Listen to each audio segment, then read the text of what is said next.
Welcome to The Daily Decant, your 5-minute briefing on the world of wine. Each episode delivers practical insights to help you choose, order, and talk about wine with more confidence in everyday social settings. Let's get into today's decant.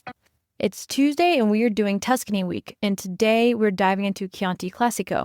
And I want to start with the image that defined Chianti's reputation for most of the 20th century and that the region has spent the last 4 decades systematically dismantling: the fiasco, the straw-covered flask, the squat bottle wrapped in wicker that sat on every red checkered tablecloth in every Italian-American restaurant for decades. That bottle contained inexpensive, high-volume, often thin and oxidized wine made from Sangiovese blended with white grapes and produced as cheaply as possible to meet the enormous demand for anything labeled Chianti. It was legal, it was within the regulations of the time, and it nearly destroyed the region's credibility entirely. The recovery began with a formal geographic and regulatory separation. The Chianti Classico zone, the historic heartland of Chianti, production between Florence and Siena, roughly speaking the area that has produced wine under the Chianti name the longest, was designated its own separate DOCG in 1984 with stricter regulations than the broader Chianti designation. The Black Rooster, Nero, Il Gallo Nero, became the official symbol of the Chianti Classico Consorzio and the mark that appears on the neck capsule of every genuine bottle from the zone. This was both a quality signal and a branding effort, a visible, immediate way to tell the difference between serious Chianti Classico from the mass-market product that had diluted the name. And it worked. Over the following decades, the zone's producers, many of them ambitious family who had been farming these hills for generations, invested in lower yields, better viticulture, improved cellar technique, and eventually the most significant regulatory change in the zone's recent history. Consorzio also drove significant improvements in the vineyards themselves.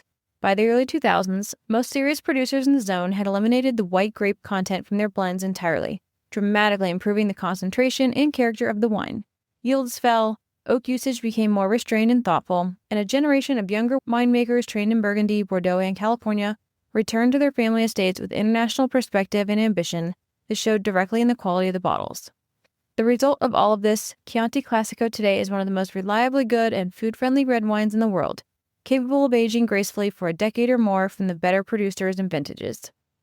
That regulatory change was the introduction of the Gran Selezione tier in 2014. Chianti Classico now operates on 3 quality levels: Annata, the entry level, released after 1 year of aging, typically fresh and fruit-forward, designed for early drinking. Reserva, aged for at least 24 months, including 3 months in a bottle, more structured and complex, capable of 10 or more years of development.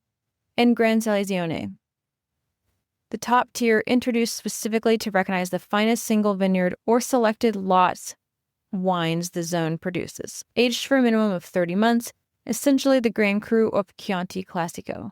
The Gran Selezione tier was controversial when introduced, but the wines that have been released under it have largely validated the concept. They represent the most serious, most terroir, expressive, most age-worthy wines the zone has ever produced. The soil and subzone question matters here because Chianti Classico is not a single expression. It's a mosaic of different subzones, each with distinct soil types and microclimates, and the work of the last decade has been to map and communicate those differences to consumers. The northern part of the zone around Greve and Chianti and Penzano tend to produce more elegant, floral, and lighter-bodied Sangiovese from the cooler, higher elevation sites. The central zone around Rada and Gaiole is generally considered the most classic and age-worthy. The southern areas around Castelnuovo, Berardenga are warmer, producing fuller, more structured, and more immediately opulent wine. Producers to know include Fontodi and Panzano, consistently one of the finest estates in the zone, making pure concentrated Sangiovese that defines the modern Chianti Classico style. Their Facinello della Pieve Super Tuscan is made from the same Sangiovese grapes and is even more celebrated, but the estate Chianti Classico at a more accessible price is where most people should start. Isolina, another essential name, producing Chianti Classico of extraordinary elegance and finesse under the direction of Paolo de Marchi, whose wines age magnificently and consistently outperform their price. At around $30 to $35 for the standard Chianti Classico, this is one of the finest values in the entire zone. Castello di Volpaia, a beautiful hilltop estate in Rada making wines of real mineral precision, and Monte Bertine, technically no longer Chianti Classico producer because their wines are made without the white grape blending, that was once required, but the wines from this Rada estate are some of the finest expressions of Sangiovese in all of Tuscany, particularly the wine called La Pergole Torte, a 100% Sangiovese that is among the most celebrated in Italy. Tomorrow, we're going to dive into Brunello's. You won't want to miss it.